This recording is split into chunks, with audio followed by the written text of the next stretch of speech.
ចាប់ដើមកម្មវិធីនេះខ្ញុំសូមណែនាំពីសមាជិកគណៈកម្មការវិតម្លៃទាំង3រូបរបស់យើង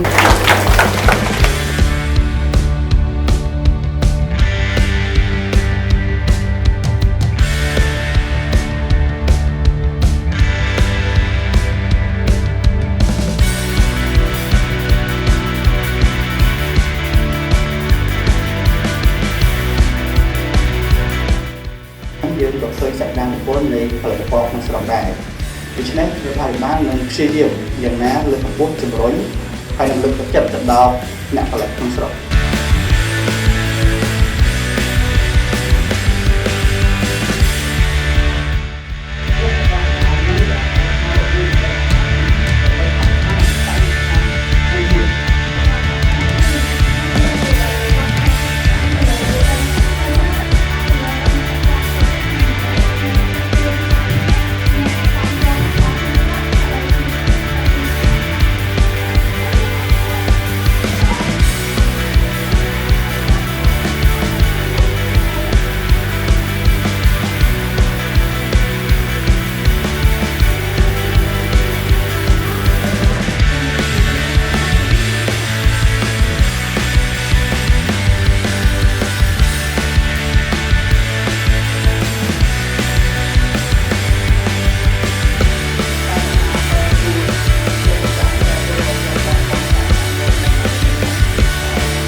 ដោយសារយើងស្រឡាញ់មែនទេហើយយើងចង់ចូលរួមកម្មវិធីផលិតផលខ្មែរតែតែធនធានដើមនាំចូលពីក្រៅប្រទេសហើយកម្មវិធីផ្សេងទៀតនេះដោយសារតែខ្ញុំនៅខាង sector ខាង business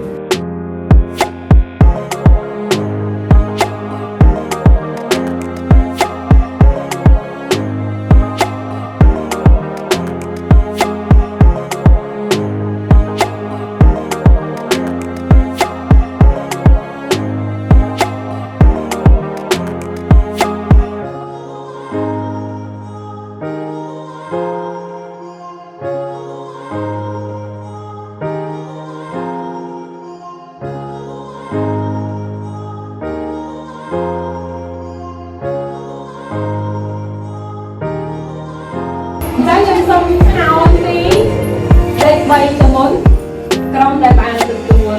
រង្វាន់ទី3នោះគឺក្រុមទីកសិករ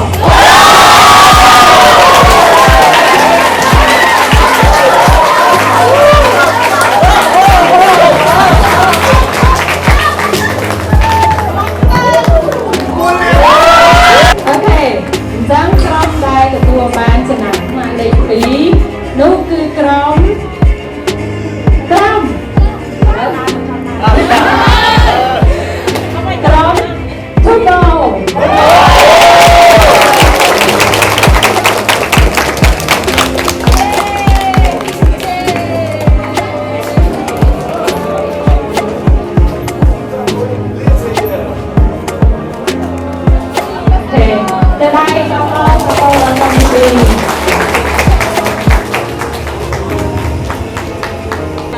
លេខ1នោះ